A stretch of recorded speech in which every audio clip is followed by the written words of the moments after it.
Hello friends, good evening all of you. Yes, we are live now. I am Arvind. Welcome to Sigma Study Zone. Friends, हम लोग देख रहे थे exam special series. आज हम लोग एग्जाम स्पेशल सीरीज के अंतर्गत प्रीवियस ईयर पेपर के कुछ इंपॉर्टेंट क्वेश्चंस का आज हम लोग डिस्कशन करेंगे। तो देखते हैं इसमें आज इंपॉर्टेंट क्वेश्चन में हम लोग इसमें साइंस में क्या क्या है उसका हम लोग आज डिटेल देखेंगे। चलिए देखते हैं फर्स्ट क्वेश्चन हमारा क्या है। कह रहा है हमारा क्या, जो how are the two strands, यानी डैट मीन्स यहाँ से कहना ये चाह रहा है क्या, जो how are the two strands in a DNA molecule, यानी DNA molecule that means deoxyribose nucleic acid. DNA का फुल फॉर्म जो होता है डीएनए, तो deoxy ribose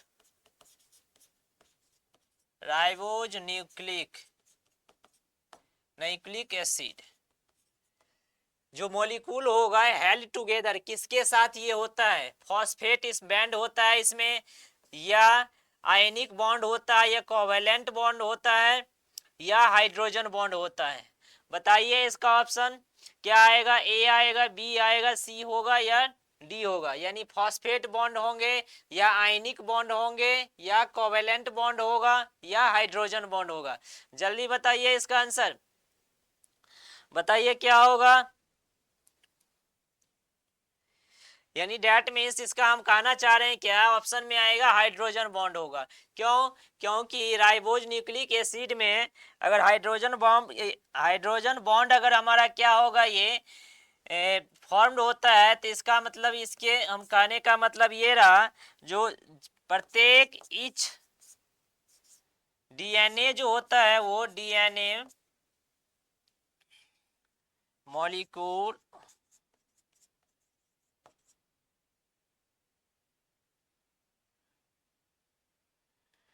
consists of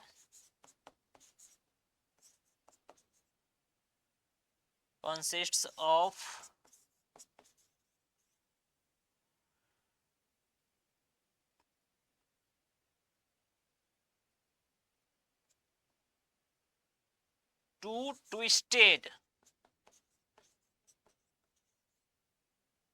strands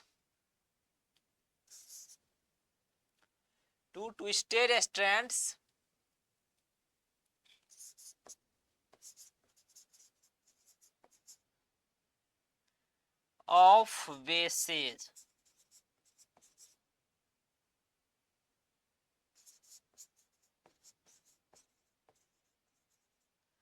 The form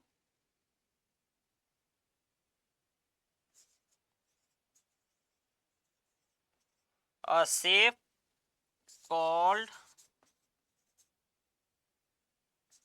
a double bond.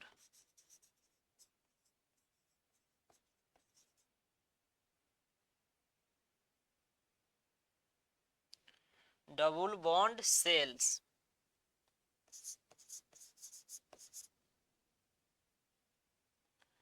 यही two strand जो होता है, the two strands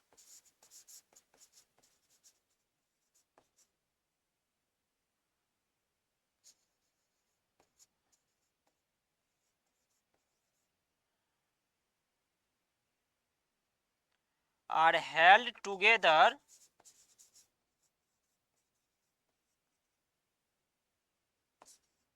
by hydrogen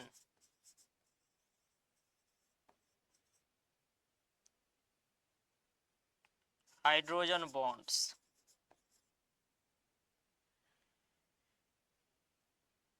Between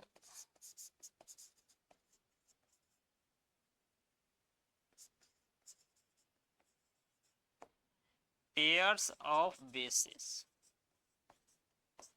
clear है या नहीं?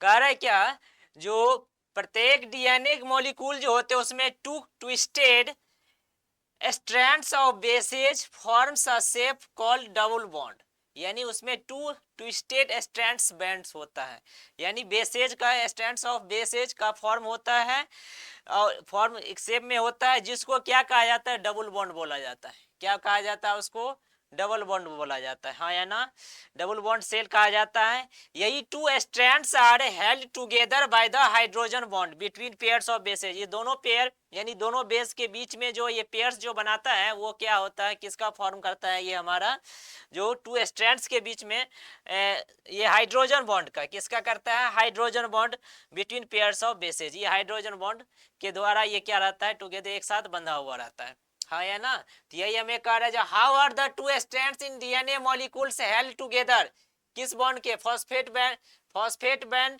बॉन्ड या आयनिक बॉन्ड या कोवेलेंट बॉन्ड या हाइड्रोजन बॉन्ड, तो कौन होगा, ये हमारा हाइड्रोजन बॉन्ड ऑप्शन आ जाए। क्लियर है।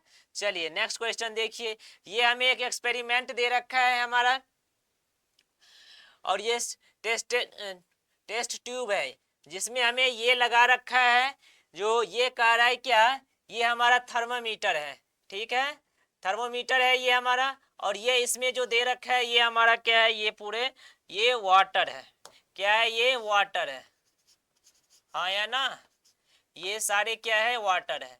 और ये हमारा जो ये किया गया है कलर्ड वाइल्ड ड्रॉप है, ये जिससे यहाँ से हम क्या करेंगे, जो इसमें जो कलर मिलाया गया है ये इससे क्या कर दिया, जो निकाला जा रहा है इस ड्रॉप के द्वारा।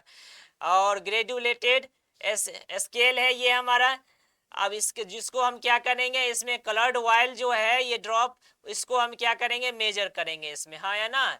ये हमारा जर्मिनेटिंग पीज है, और ये वाइड मेस है। और इसमें कह रहा है क्वेश्चन क्या है, by measuring the movements of the wild drop in the apparatus what can be investigated, क्या इसमें इन्वेस्ट मतलब क्या मिलेगा इसका, इसके रिएक्शन करने के ये इसका प्रोसेस करने के बाद, एक्सपेरिमेंट करने के बाद हमें क्या ऑब्टेंड होगा प्रोडक्ट के फॉर्म में का। तो क्या हम क्या व्हाट कैन बी इन्वेस्टिगेटेड, क्या देखा जा सकता है इसमें, carbon dioxide is released during germination. अब ये क्या है, कार्बन डाइऑक्साइड रिलीज होगा जब जर्मिनेशन का प्रोसेस होता है, तब कार्बन डाइऑक्साइड रिलीज होगा, या water is produced during germination, जब जर्मिनेशन का प्रोसेस होगा। ये हमें सीट्स दे रखे हैं, जर्मिनेशन का जब प्रोसेस होगा तो वाटर प्रोड्यूस्ड होगा, या heat is released during germination, या oxygen is used during germination. क्या आएगा ऑप्शन, बताइए इसका।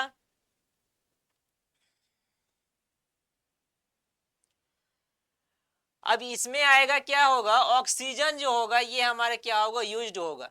यानी जब भी कोई भी चीज जर्मिनेशन का प्रोसेस करता है तो उसके लिए हमें क्या चाहिए, ऑक्सीजन की रिक्वायरमेंट होती है, तो ऑक्सीजन जो होगा यूज्ड होगा ड्यूरिंग जर्मिनेशन। क्लियर है, तो ये ऑप्शन क्या होगा, डी होगा, हाँ या ना। चलिए इस पॉइंट्स को हम लिख लेते हैं, इसका इंपॉर्टेंट पॉइंट्स है जो पेपर के दृष्टिकोण से बहुत अच्छा है, उसको माइंड में रखिएगा। चलिए लिखिए इसका,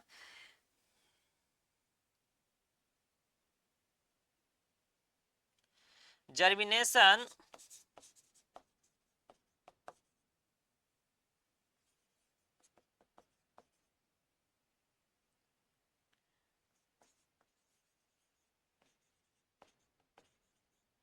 germination peas will undergo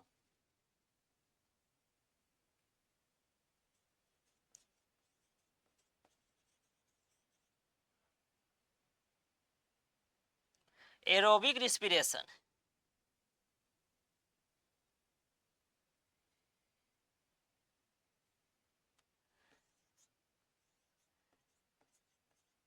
aerobic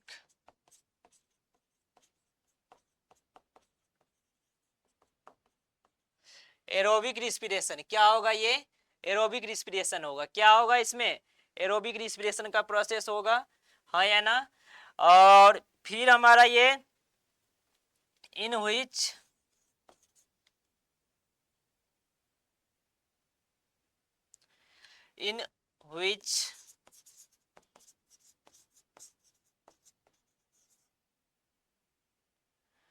they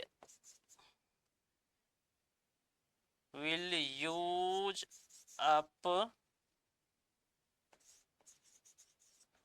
oxygen,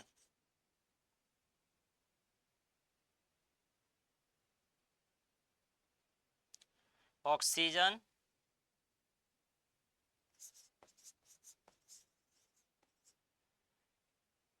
released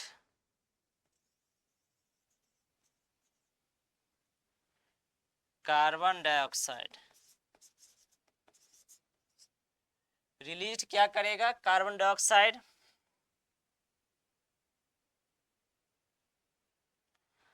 और कार्बन डाइऑक्साइड जो होगा रिलीज करे कार्बन डाइऑक्साइड, और कार्बन डाइऑक्साइड किसके द्वारा यूज किया जाएगा, carbon dioxide released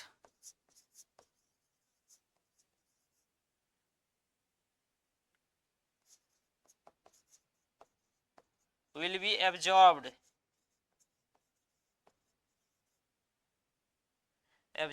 by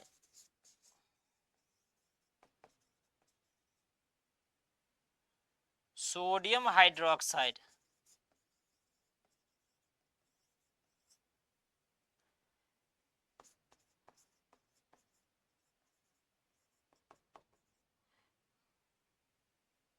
present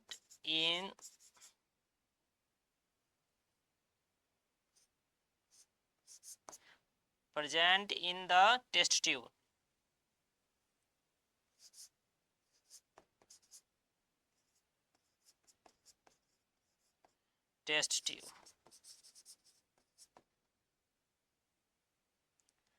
अब जैसे ही जर्मिनेशन होगा, एज जर्मिनेटिंग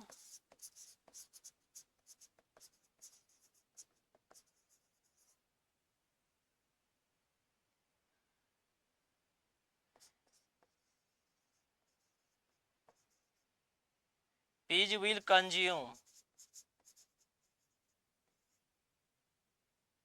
oxygen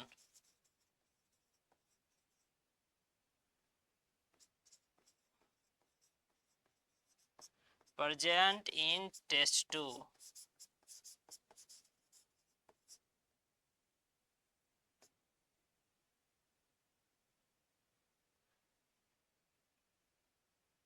एक फोर्स भी उसमें क्या होगा, प्रोड्यूस होगा, due to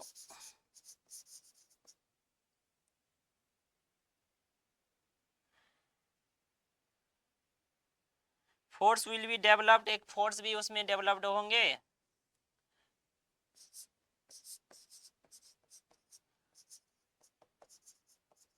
will be developed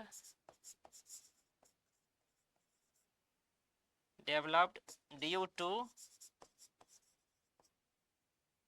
pressure difference,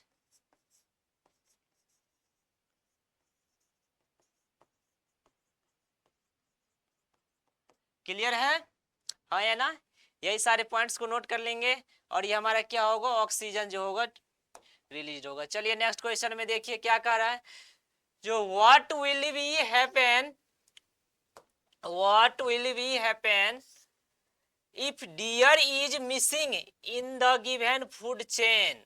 अब बताइए, ग्रास और डियर, यानी ग्रास, डियर और टाइगर, अगर हमारा कह रहा है जो डियर जो है मिस हैपनिंग हो जाएगा, मिसिंग हो जाएगा, तो क्या बच जाएगा, ग्रास, और क्या हो जाएगा, टाइगर, क्या होगा बताइए, जब the population of grass will decrease, tiger will start eating grass, क्या करेगा, टाइगर ग्रास खाना शुरू कर देगा, the population of the tiger will decrease, यानी टाइगर की क्या होगा, पॉपुलेशन डिक्रीज कर जाएगा, and the population of grass will increase, या the population of the tiger will increase, या क्या होगा, टाइगर की पॉपुलेशन क्या हो जाएगा, इंक्रीज कर जाएगा। कौन सा ऑप्शन आएगा, जल्दी बताइए इसका answer,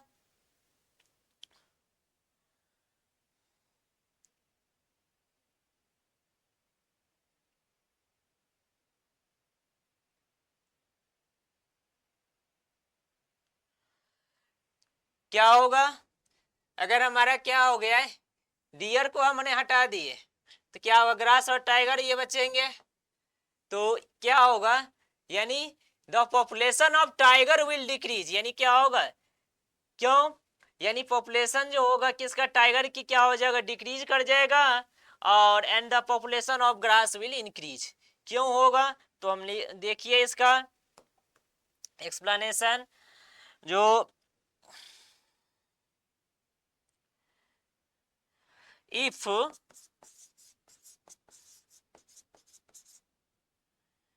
deer are missing, deer are missing from the given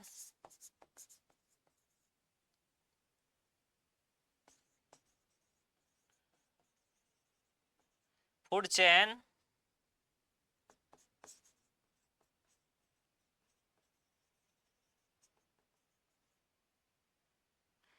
population of tiger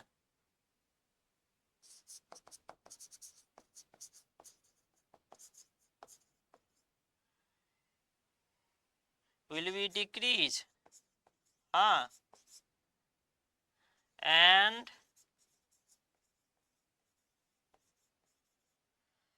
growth of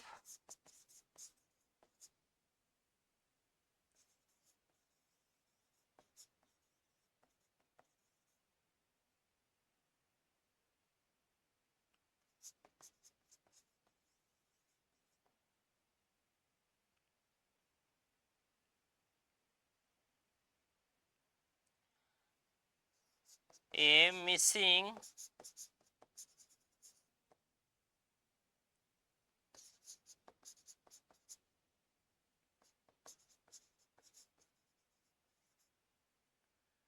food chain will create an imbalance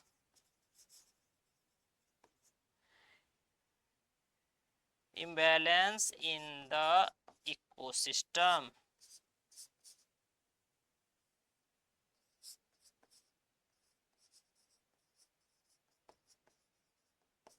clear है कि नहीं, क्यों होगा बैलेंस, इकोसिस्टम क्या क्या हो जाएगा, क्रिएट हो जाएगा, ऐसा इम्बैलेंस हो जाएगा, है या ना, इकोसिस्टम जो इफ डियर आर द ये जो क्या होगा, food chain, the population of tiger will be decrease, क्या हो जाएगा, टाइगर की संख्या क्या हो जाएगी, कम हो जाएगा, और ग्रोथ किसका हो जाएगा, ग्रास का, विल इंक्रीज, क्या हो जाएंगे, ग्रास विल इंक्रीज।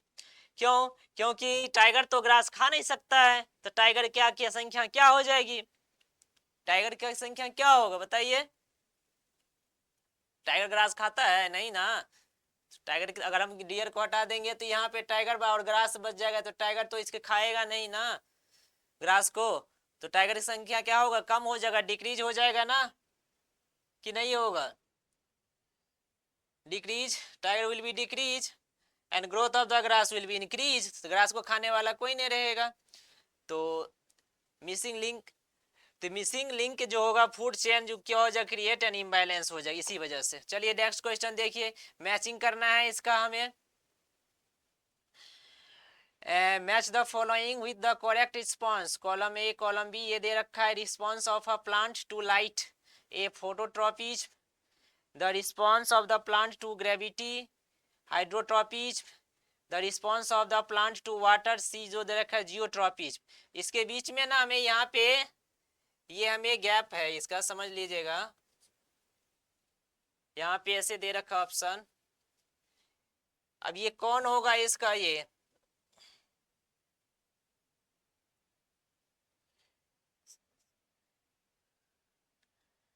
देखिए यहाँ पे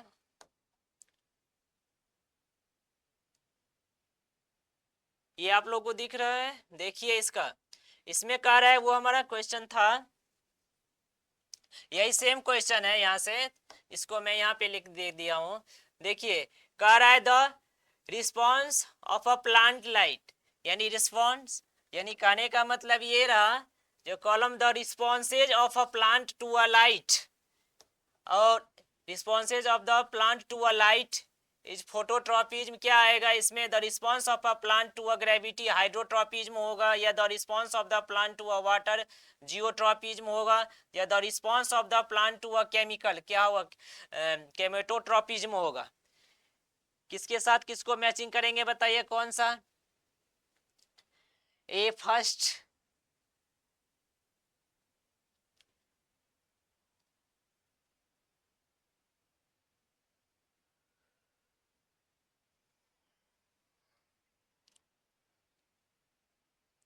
देखिए इसमें है हमारा क्या, जो the response of a plant to a light, तो ये हमारा हो जाएगा क्या होगा, response of plant to a light, तो क्या कहलाता है, ये फोटोट्रॉपिज्म होता है। क्या होता है ये हमारा, फोटोट्रॉपिज्म होता है, हाँ या ना, क्या होगा, phototropism. The response of a plant to gravity, gravity की वजह से जो होगा वो हमारा क्या कहला है, क्या होगा वो हमारा, and the response of the plant to gravity, तो ये हमें क्या कहलाएंगे, तो ये हमारा हो जाएगा क्या, जियोट्रॉपिज्म हो जाएगा। क्या हो जाएगा, जियोट्रॉपिज्म। ग्रेविटी मतलब समझते ही है क्या है, जियोट्रॉपिज्म में चले जाएंगे। The response of plant to water, आप देखिए प्लांट टू वाटर, ये तो हमारा क्या होगा, हाइड्रोट्रॉपिज्म हो जाएगा। क्या हो जाएगा ये हमारा हाइड्रोट्रॉपिज्म, हाँ या ना। The response of a plant to a chemicals, तो क्या हो जाएगा, ये केमेटोट्रॉपिज्म हो जाएगा ये हमारा, क्या होगा, केमेटोट्रॉपिज्म। अब देख लीजिए फर्स्ट का क्या है, ए है, फर्स्ट का ए, ठीक है, यहाँ भी फर्स्ट का डी, तो ये गलत है, ये तो होगा नहीं। फर्स्ट का ये भी नहीं होगा और ये हमारा नहीं होता, यानी डेट मीन्स यही हो गए फर्स्ट का, यानी the response of a plant to a light phototropism, the response of a plant to a gravity geotropism, the response of a plant to a gravity geotropism, क्या होगा ये, जियोट्रॉपिज्म। और फिर the response of plant to gravity geotropism हो गया। The response of plant to water क्या होगा, hydrotropism, क्या होगा ये, hydrotropism. The response of the plant to chemicals यानी केमेटोट्रॉपिज्म हो जाएगा। क्लियर है, चलिए चलते हैं नेक्स्ट क्वेश्चन देखिए। अब यहाँ पे कह रहा है क्या, flow of energy, flow of energy in an ecosystem is always. अब यहाँ पे इकोसिस्टम यानी डेट मीन्स एनर्जी का फ्लो इकोसिस्टम में कहाँ होता है, कैसे होता है, नो स्पेसिफिक डायरेक्शन, कोई डायरेक्शन नहीं होता है, या मल्टी डायरेक्शनल होता है, no no specific direction, multi directional, या बाई डायरेक्शनल, या यूनी डायरेक्शनल, किधर होता है बताइए। यानी ट्रॉपीज फर्स्ट ट्रॉपीज लेवल से कहा जाता है सेकंड में, सेकंड से थर्ड में, तो क्या होता है बताइए, नॉट स्पेसिफिक डायरेक्शन, कोई डायरेक्शन होता ही नहीं है, या मल्टी डायरेक्शनल किसी भी बहुत सारे डायरेक्शन में होता है इसका, या बाई डायरेक्शनल होता है, या यूनी डायरेक्शनल होता है। जल्दी बताइए कौन सा ऑप्शन आएगा, जल्दी बोलिए इसका आंसर। तो ये ना इसका आ जाएगा क्या, यूनी डायरेक्शनल होगा। क्या होगा, क्योंकि हम जानते हैं इसका ट्रॉपिक लेवल एनर्जी का फ्लो जो होता है यहाँ से, ये फर्स्ट ट्रॉपिक लेवल हो गया, ये हमारा क्या होगा, सेकेंड हो गया, ये हो गया क्या, थर्ड होगा, इसी तरह एनर्जी थी, यानी डेट मीन्स यहाँ क्या होगा, फर्स्ट सेकेंड थर्ड, ये क्या होगा, यूनी डायरेक्शनल ना होता, ऐसा थोड़े है जो फर्स्ट से सीधा थर्ड में चला जाता है, या क्या हो जाता है, या फर्स्ट से सीधा थर्ड में चला जाएगा, या फर्स्ट से सेकंड, या सेकंड से ऐसे करके फोर्थ में चले जाएंगे, ऐसा तो होगा नहीं। पहले फर्स्ट का, फिर सेकंड का, फिर थर्ड का, फोर्थ, ऐसे करके लेवल एनर्जी लेवल का फ्लो होता है, हाँ या ना। तो हम क्या हो जाएगा, यूनी डायरेक्शनल होगा। क्लियर है,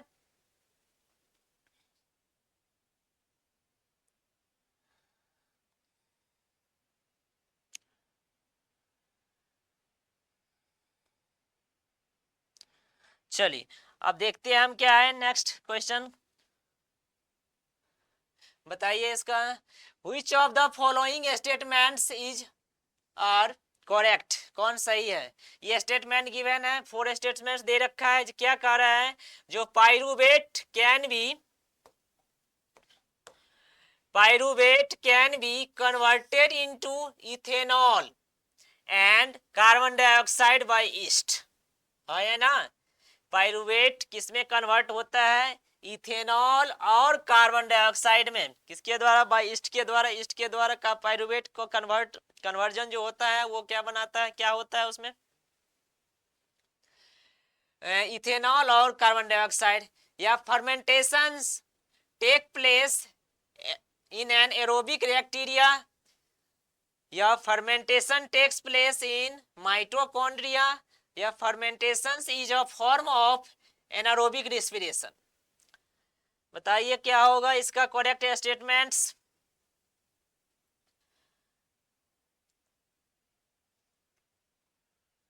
जल्दी बताइए आंसर इसका, सारे इंपॉर्टेंट है पेपर के लिए 2026 के लिए। जो भी क्वेश्चन है आज के सेशन में वेरी वेरी इंपॉर्टेंट है।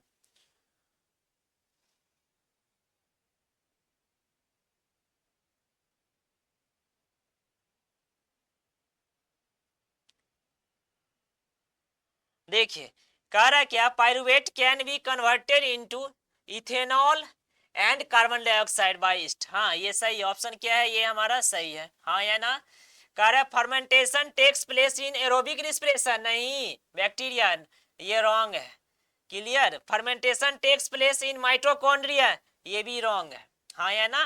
Fermentation is a form of anaerobic respiration, ये एरोबिक रिस्पिरेशन नहीं है, एनारोबिक रिस्पिरेशन है, हाँ या ना। फर्मेंटेशन जो है वो हमारा एरोबिक रिस्पिरेशन नहीं है, क्या है ये, एनारोबिक रिस्पिरेशन है। क्लियर है, तो ये हमारा क्या होगा, ऑप्शन सही होगा। तो हमारा कौन हो गया ऑप्शन, देखिए कौन, फर्स्ट, फर्स्ट ये है नहीं, तो ये हो गया रॉन्ग। सेकेंड ये भी क्या है हमारा सेकेंड, और थर्ड ये भी नहीं होगा। ये हमारा कौन सा आएगा, इसमें देख लेते हैं हमारा फर्स्ट और थर्ड, फर्स्ट और थर्ड नहीं, फर्स्ट तो है लेकिन थर्ड नहीं है, तो ये भी रॉन्ग हो गया। First and fourth, first and fourth, ये क्या होगा, ऑप्शन डी, यानी डेट मीन्स ये हमारा क्या हो गया, डी ऑप्शन हो गया, हाँ या ना। क्लियर है या नहीं है। चलिए अब हम यहाँ से क्या करते हैं, इसके कुछ इंपॉर्टेंट पॉइंट्स जो है उसको हम क्या करते हैं, नोट कर लेते हैं। चलिए लिखिए इसमें,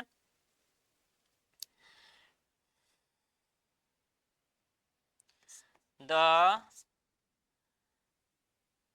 respiration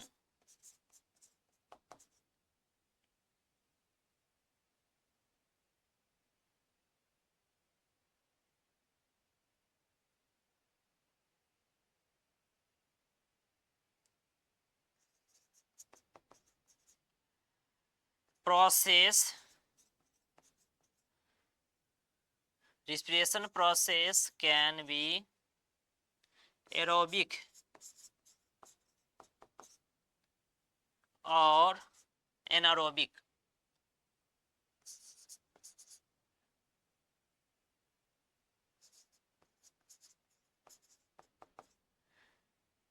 ठीक है, ये रिस्पिरेशन जो है क्या होता है, एरोबिक और एनारोबिक दोनों हो सकता है, दो टू टाइप्स का रिस्पिरेशन होता ही है, एक एरोबिक रिस्पिरेशन होता है, एक एनारोबिक रिस्पिरेशन होता है, हाँ है ना। और इसमें है जो एरोबिक रिस्पिरेशन जो होता है वो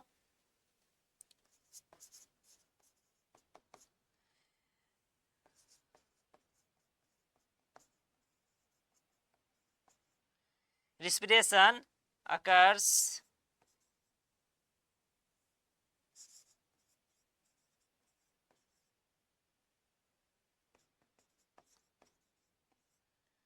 in the presence of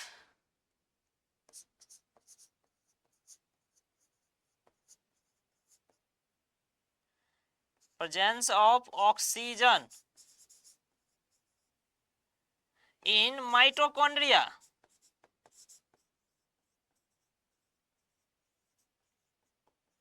हाँ है ना, ऑक्सीजन के प्रेजेंट में होता है हमारा एरोबिक रिस्पिरेशन, और कहाँ पे होता है, माइटोकॉन्ड्रिया में होता है, किस में होता है, माइटोकॉन्ड्रिया में होता है। Clear,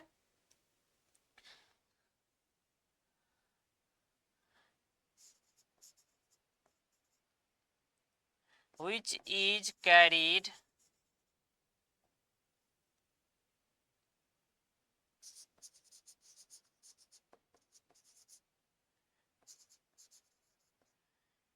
out by unicellular organism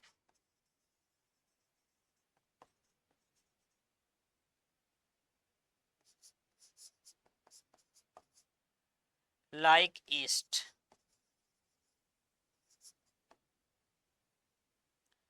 हाँ, यूनिसेलुलर ऑर्गेनिज्म में होता है।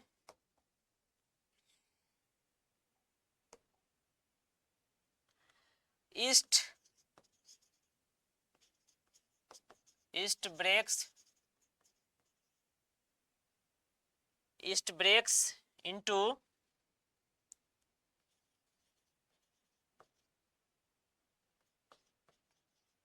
पायरुवेट या पायरुविक एसिड, किसमें कन्वर्ट हो जाता है? Pyruvic acid. हाँ या ना?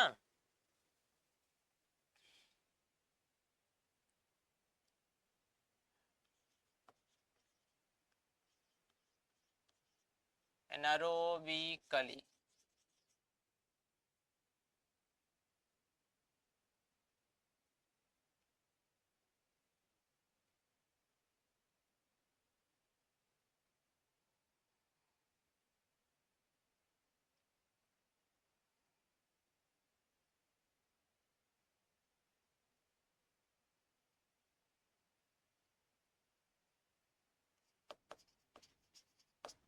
into ethanol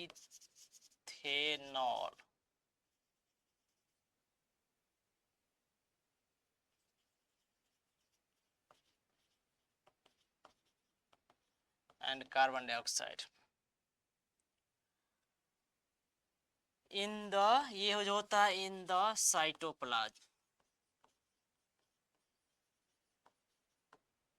clear? I think clear हो गए होंगे।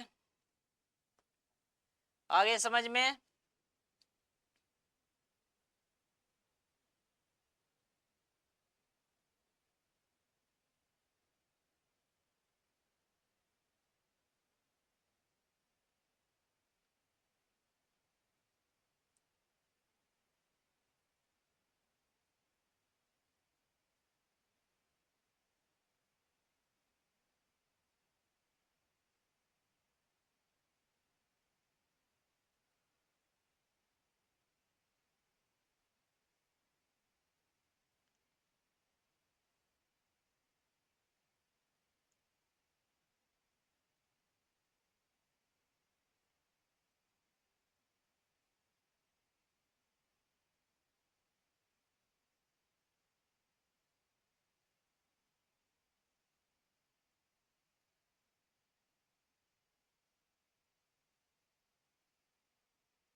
माइटोकॉन्ड्रिया ये हमारा अल्कोहलिक जो होता है फर्मेंटेशन, यहाँ पे alcoholic,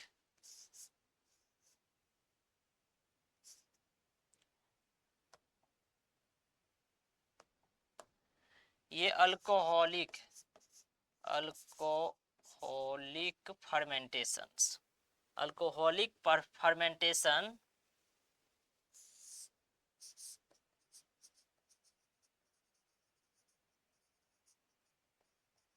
carried out by unicellular organism like yeast. Clear? चलिए अब यहां से देखिए इस क्वेश्चन को, which neurons carries impulses, implies नहीं है, which neurons carries impulses from receptor to brain? motor neuron, sensory neurons, both sensory neurons and motor neurons, neither sensory neurons and motor neuron। बताइए इसका ऑप्शन क्या होगा? जो which neurons carries impulses from receptors of brain to brain, यानी receptor to brains,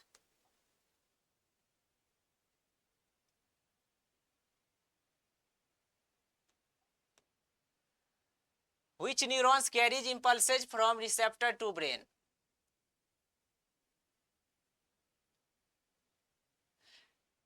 यानी कौन सा जो है इम्पल्स न्यूरॉन का कैरी करता है, न्यूरॉन्स कैरी इम्पल्स कहाँ से, impulse from receptor to brain, receptor उसको रिसेप्टर से ब्रेन तक में कौन सा जो है हमारा न्यूरॉन्स जो है वो कैरी करता है उसका इम्पल्स का। तो motor neurons, sensory neurons and motor neurons, neither sensory neurons and motor neurons. बताइए ऑप्शन इसका।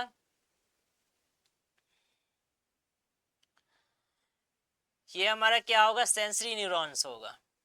कौन, सेंसरी न्यूरॉन्स ही हमें क्या करते हैं,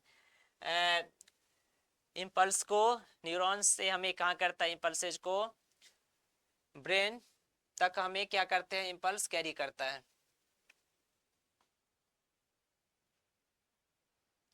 चलिए देखिए इसमें सेंसरी इलेक्ट्रिकल इम्पल्स क्या करते हैं, इलेक्ट्रिकल इम्पल्स को सेंसरी न्यूरॉन जो है, neuron sensory neurons carries electrical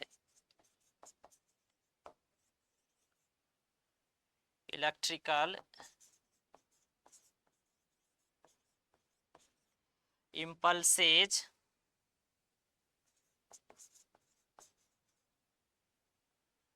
from receptor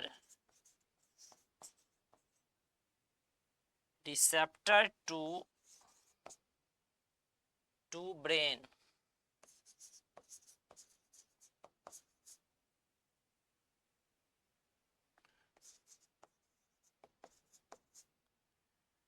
While neuron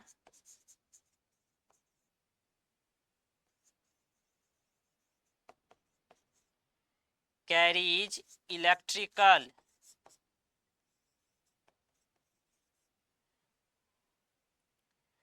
impulse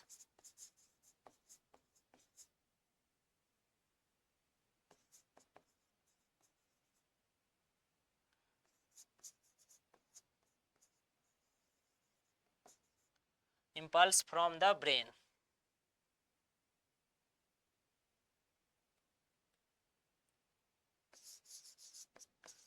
To effectors.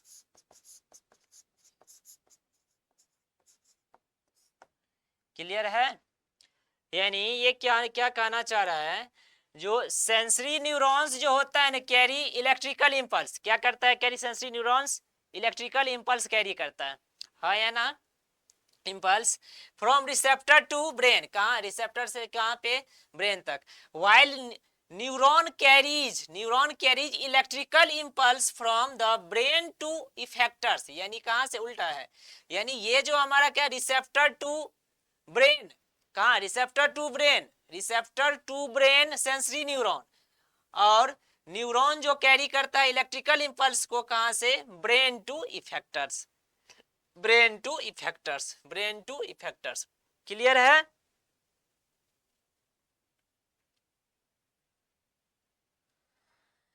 ये मोटर न्यूरॉन्स होगा, या न्यूरॉन्स यानी कौन सा न्यूरॉन्स, ये हमारा मोटर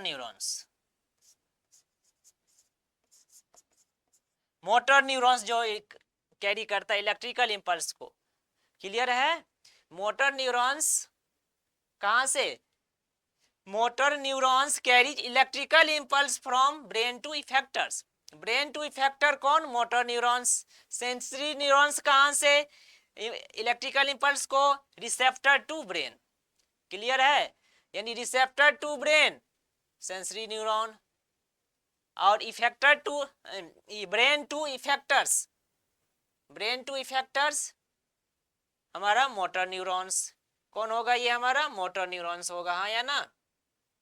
चलिए अब एजर्सन रीजन वाले क्वेश्चन से देखते हैं हम इसका, जो ये मालूम ही है जो क्या होता है नॉन फ्लावरिंग प्लांट्स का रहा है एजर्सन, जो ये non flowering plants can not reproduce sexually, reason में कह रहा है flower is only reproductive parts of the plant that can produce gametes, reason बता रहा है, ये रीजन कह रहा है क्या, जो इसके पास सिर्फ फ्लावर्स में ओनली रिप्रोडक्टिव पार्ट्स होता है of the plant that can produce gametes, जो क्या करता है, गैमेट्स प्रोड्यूस करता है। बताइए जल्दी इसका ऑप्शन क्या आएगा।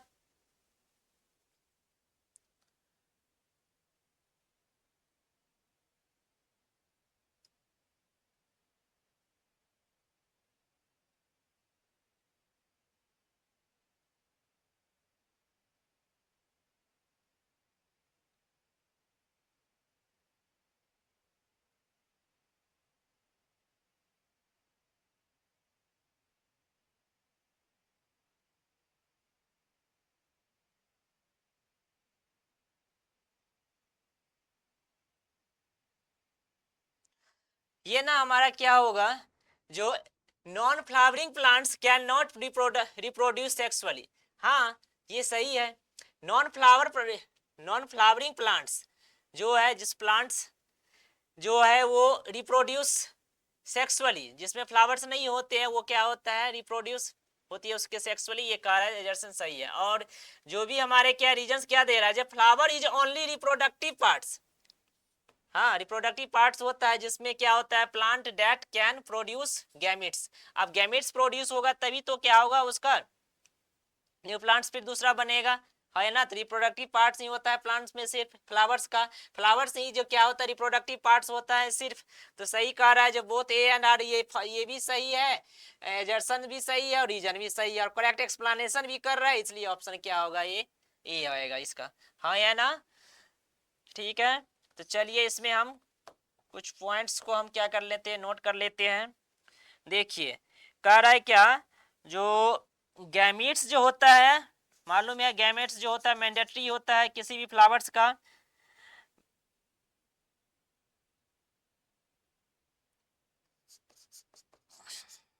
Gametes are mandatory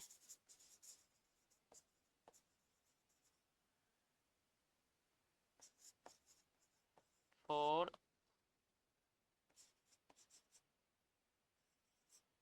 sexual reproduction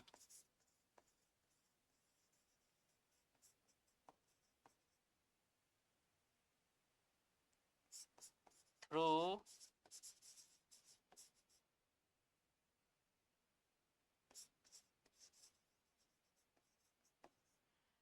plants can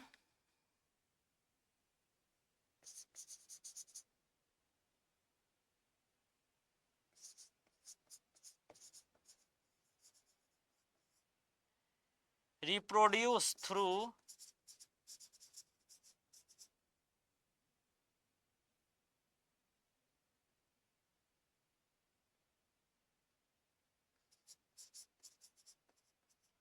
other part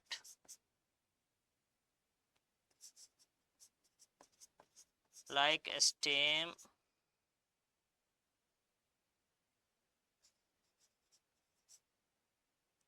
and roots।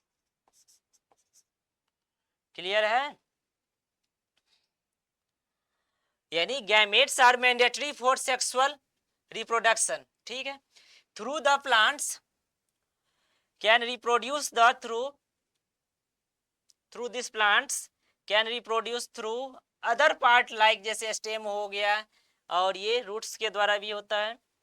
और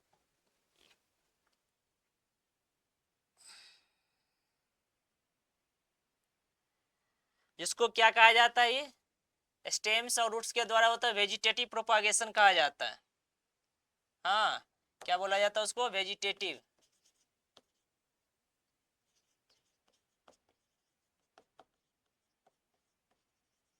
प्रोपागेशन। क्लियर है, vegetative propagation.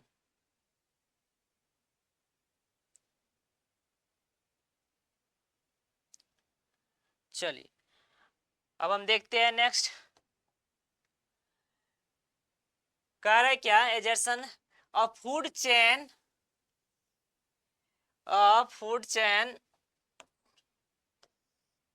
can have maximum of 3 trophic levels। कितना ट्रॉपिक लेवल्स होता है? 3 ट्रॉपिक लेवल्स होता है।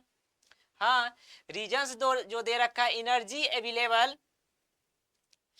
Food chain can have maximum 3 trophic levels. इसके maximum 3 trophic levels ही होता है क्या फूड चेन का? रीजन में कह रहा है energy available at the each trophic level keeps on decreasing as we move higher up to the food chain. सही है। लेकिन ये हमें दे रखा है एजर्सन, क्या फूड चेन जो है वो मैक्सिमम कितना 3 ट्रॉपिक लेवल तक ही हो सकता है क्या? बताइए ऑप्शन क्या आएगा इसका?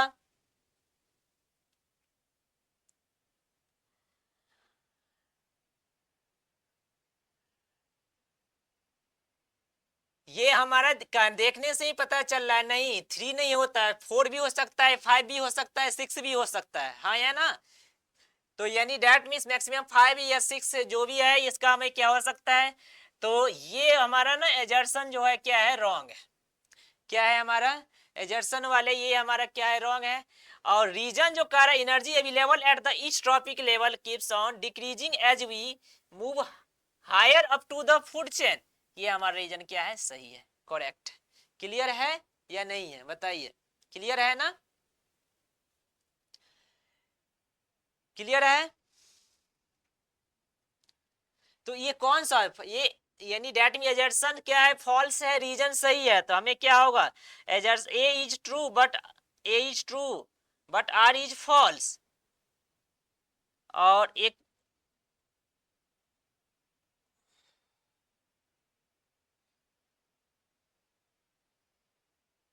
ये रहा ऑप्शन हमारा D, A is false but R is true, यानी that means A is false, यानी ये हमारा जो होगा ऑप्शन क्या होगा, डी आएगा। ए फॉल्स है बट रीजन क्या है हमारा, ट्रू है। क्लियर है? आई थिंक क्लियर हो गए होंगे, हाँ या ना?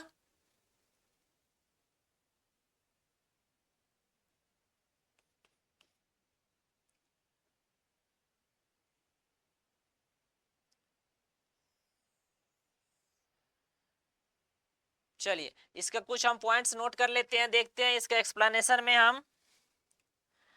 Of food chain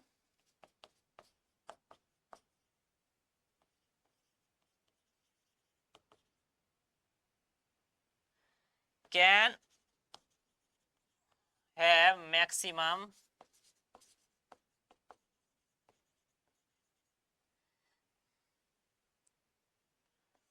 of 5 to 6 tropic level,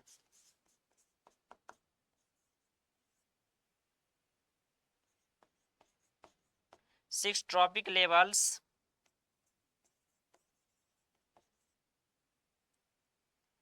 this this is because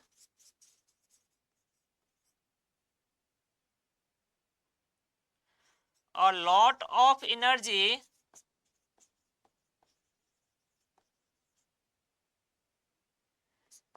is lost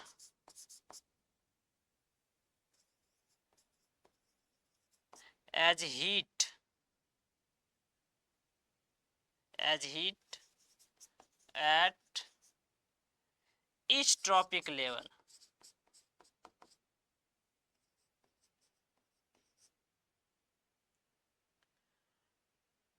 Tropic level on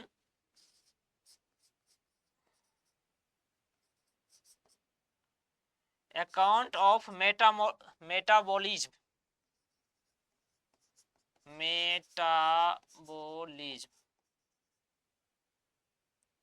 clear है? सो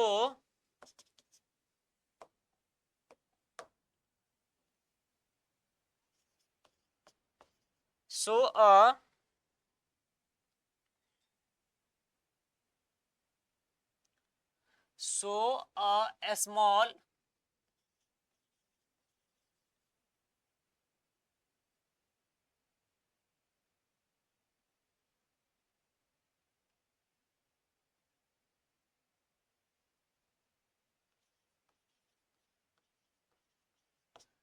so a small amount of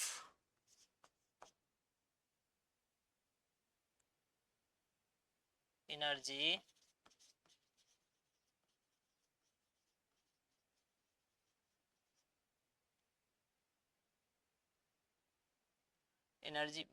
becomes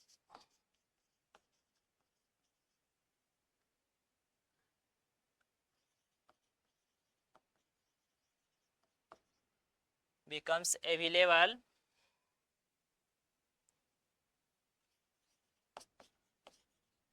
to the next level. This limits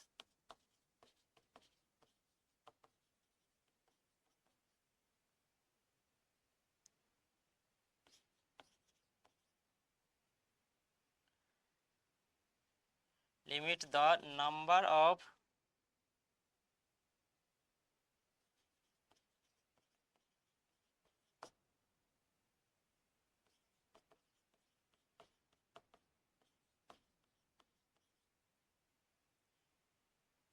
of tropic level.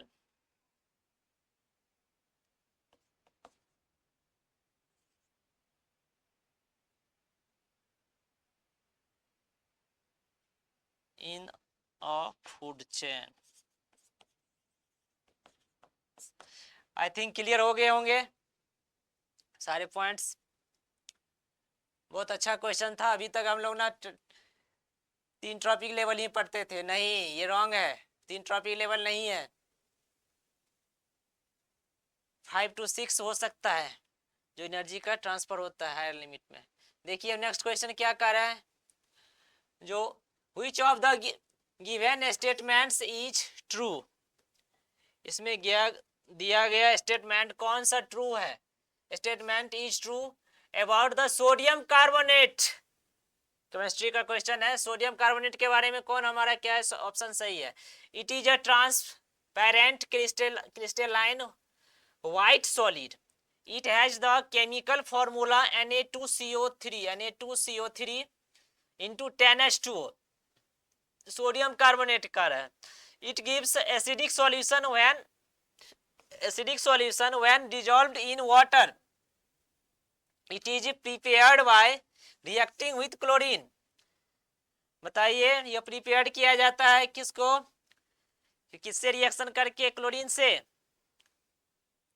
Sodium carbonate chlorine से reaction करके बनाया जाता है क्या। बताइए कौन सा ऑप्शन सही होगा। सी एंड डी होगा, ए एंड सी होगा, ए एंड बी होगा या डी होगा, क्या आएगा जल्दी।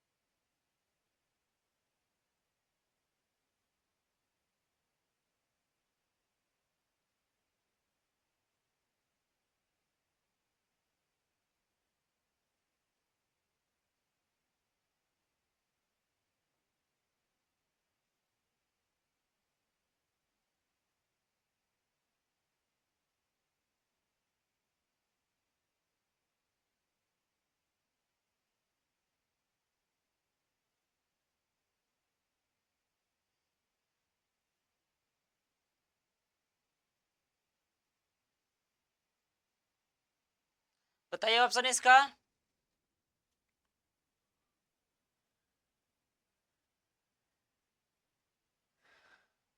करेक्ट हमें क्या करना है, करेक्ट स्टेटमेंट हमें बताना है, हाँ है ना।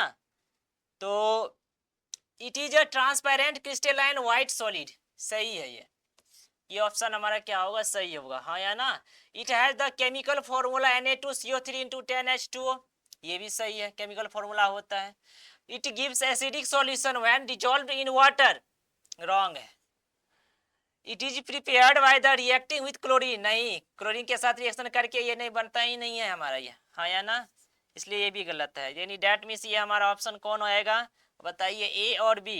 ए और बी हमारा क्या होगा, सी आएगा ऑप्शन, क्या आएगा हमारा ऑप्शन, क्या होगा, सी होगा। यानी ए और बी हमारे क्या है, सही है। तो सी और डी जो है ये हमारा क्या होगा, ये रॉन्ग है। क्यों रॉन्ग है, इसके बारे में हम देख लेते हैं। जो ये जो है बिकॉज, क्यों रॉन्ग है, because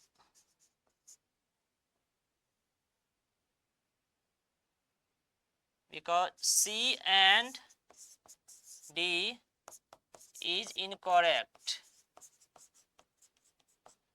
because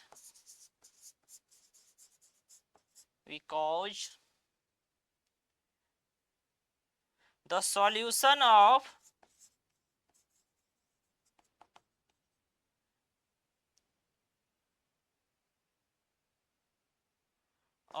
washing soda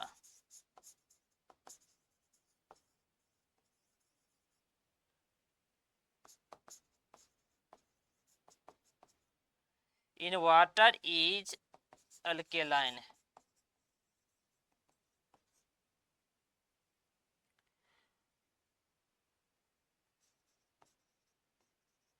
Which turn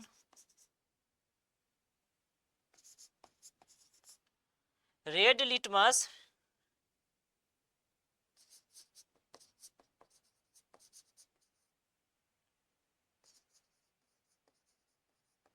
blue, and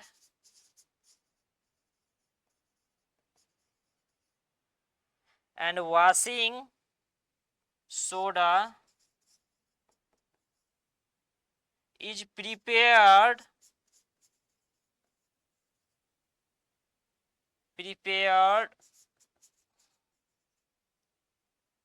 from sodium chloride, from sodium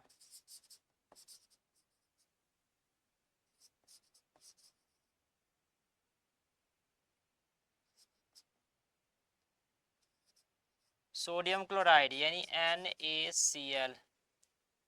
हाँ है ना, ये हमारा सोडियम कार्बोनेट का रहा है, इसलिए ये हमारा क्या होगा, ये ए और बी सही होगा, ये बाकी ये सारे हमारे क्या होंगे, रॉन्ग है। चलिए नेक्स्ट क्वेश्चन देखिए, इसमें क्या कह रहा है, जो which of the given statements is correct और रॉन्ग स्टेटमेंट।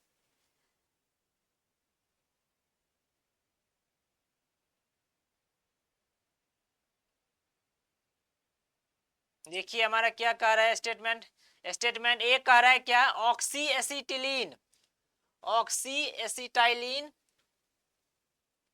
ऑक्सी एसिटाइलिन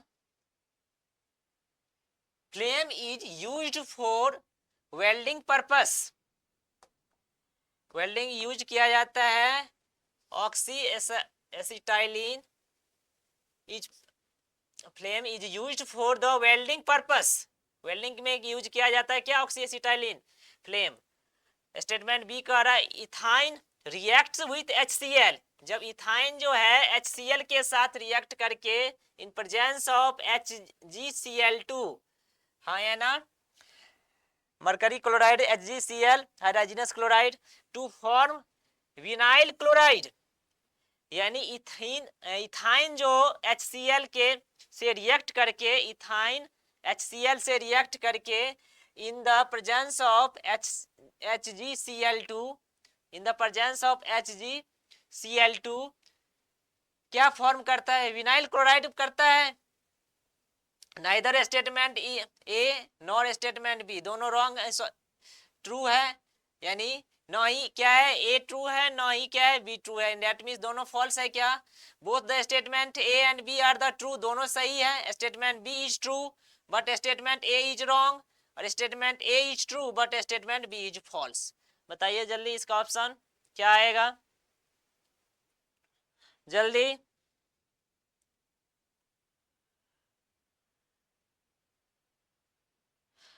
ये हमारा क्या है, दोनों स्टेटमेंट, ये स्टेटमेंट 1 और स्टेटमेंट 2 दोनों क्या है, सही है, हाँ या ना, यानी that means statement and statement B both are true. Why, क्यों, तो देख लेते हैं हम इसमें क्यों है सही।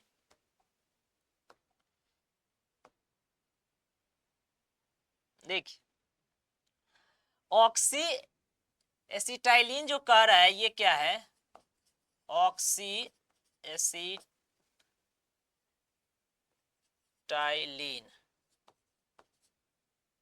Flame, oxyacetylene flame is used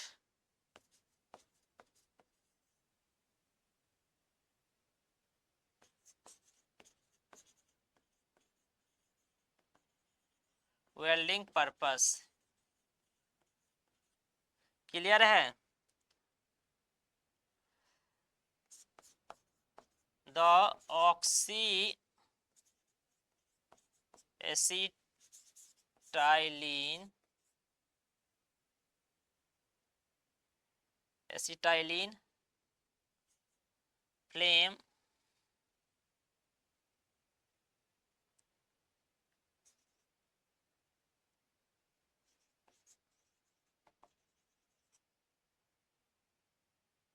welding purpose, welding process जो होता है कैसे होता है?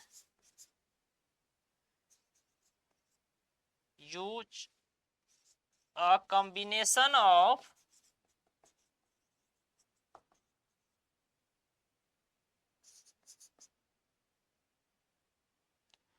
of oxygen and एसिटाइलिन, यानी एसिटाइलिन का केमिकल फॉर्मूला होता है C2H2, हाँ या ना? Gas to provide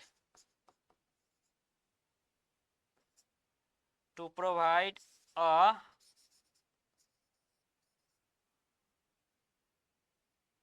high temperature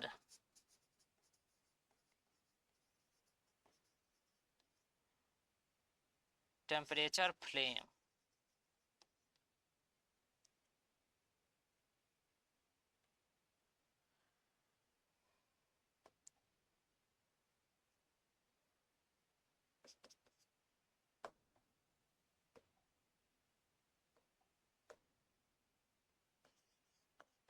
It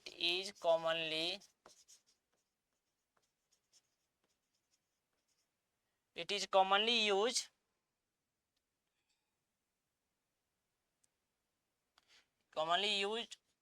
to join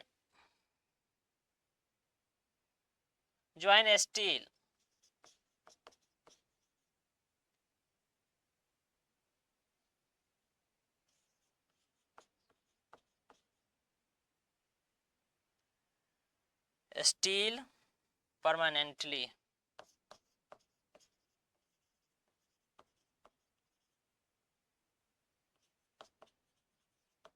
clear? और इथाइन के बारे में हम लिखते हैं, इसमें देखते हैं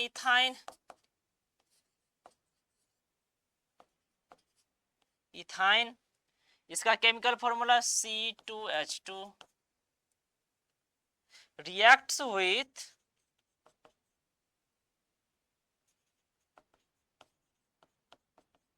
HCl in the presence of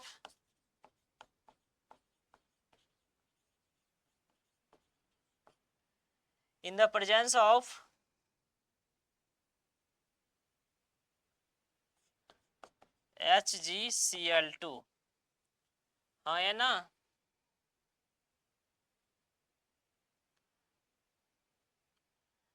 HgCl2 to क्या बनाता है? To form vinyl chloride.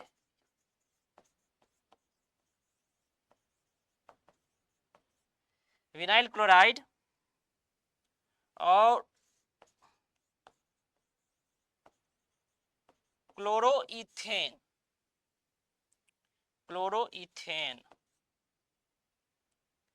यानी that means H2C double bond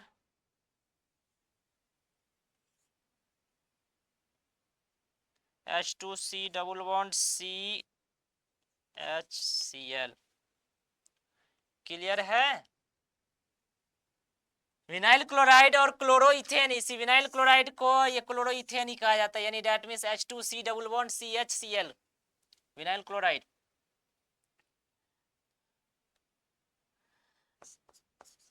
ये कैसा होता है? This colourless,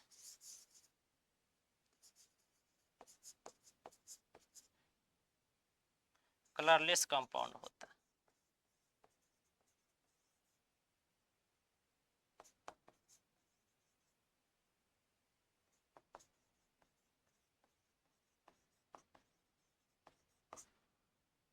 An important industrial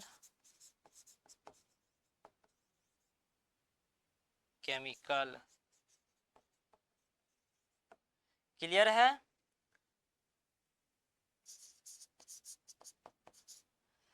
It is chiefly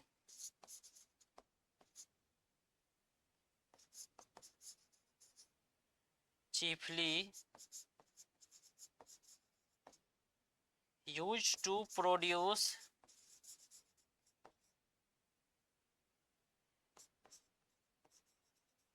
polyvinyl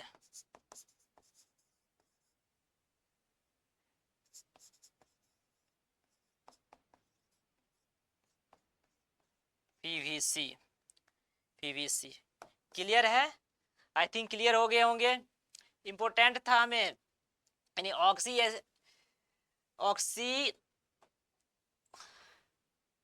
oxy acetylene के बारे में और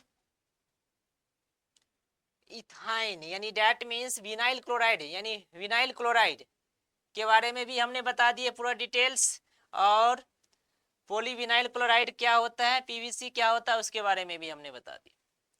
हाँ या ना? क्लियर हो गए होंगे। चलिए नेक्स्ट क्वेश्चन देखते हैं।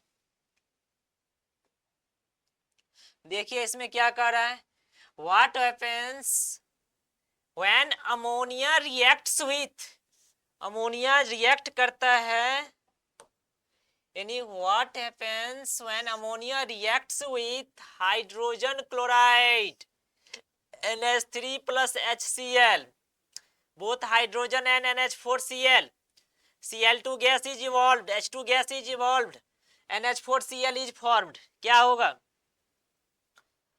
जब, क्या होगा जब अमोनिया रिएक्ट करता है HCl के साथ, यानी NH3 को जब हम HCl के साथ हाइड्रोक्लोरिक एसिड के साथ जब रिएक्शन करवाते हैं तो क्या होता है, HCl के साथ जब हम NH3 के साथ जब हम HCl को रिएक्शन करवाते हैं तो ये हमारा क्या फॉर्म करता है, बताइए जल्दी।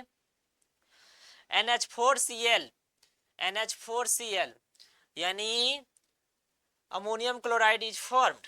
क्या होता है, क्या बनता है, ये हमारा ammonium chloride is formed, NH4Cl का फॉर्मेशन होता है। क्लियर है? यानी डेट मीन्स मैं यहां से ये कहना चाह रहा हूं, क्या NH3 ये गैस का फॉर्म है, प्लस का ये HCl जब गैस का, इसको रिएक्शन करवाने के बाद ये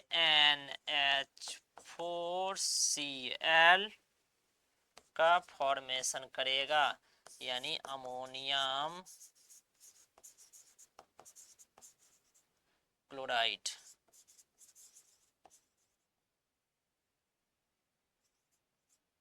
NH4Cl अमोनियम क्लोराइड का form, NH4Cl is formed. Clear है? आई थिंक क्लियर हो गए होंगे। चलिए इस क्वेश्चन को देखिए, करा hydrocarbon with molecular formula C4H10 has 10 covalent bonds, 7 covalent bonds, 6 covalent bonds या 13 covalent bonds। 10 covalent bonds, 7 covalent bonds, 6 covalent bonds या 13 covalent bond। अब हाइड्रोकार्बन मॉलिक्यूलर फॉर्मूला बताइए, C4H10, हाँ या ना, C4H10 बताइए जल्दी, इसका क्या आएगा, कार्बन कितना है, 4 है, हाँ या ना। अब देखिए इसमें हाइड्रोजन हम रखते हैं, इसमें किसके बॉन्ड कितने बनेंगे, H एक हाइड्रोजन यहाँ, एक हाइड्रोजन यहाँ आएगा। इसमें दो बॉन्ड था तो एक हाइड्रोजन हमने यहाँ लगा दिए, एक हाइड्रोजन यहाँ लगा दिए, हाँ या ना।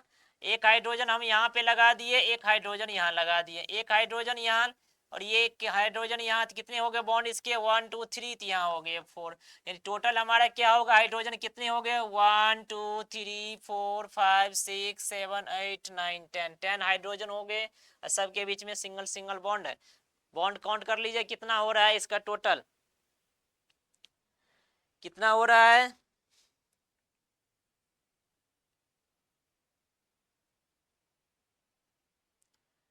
जल्दी बताइए, बहुत आसान क्वेश्चन है।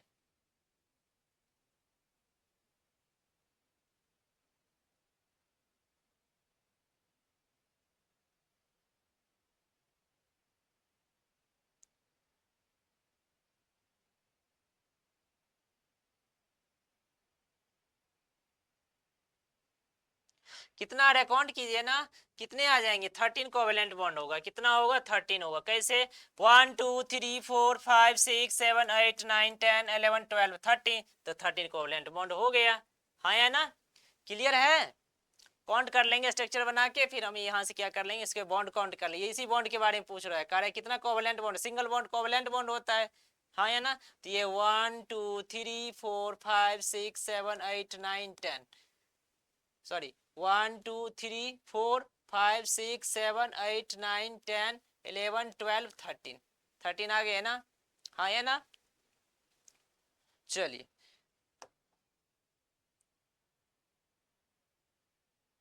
तो आप लोग को ये सेशन बहुत अच्छा लगा होगा, आई होप।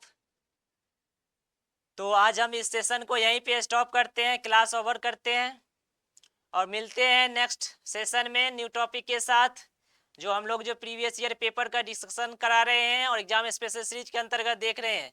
और इसमें जितने भी क्वेश्चंस आज के थे इस सारे इम्पोर्टेंट थे, इसको अच्छे से देख लीजिएगा दोबारा फिर। तो चलिए मिलते हैं फिर दोबारा, ओके, थैंक यू, बाय।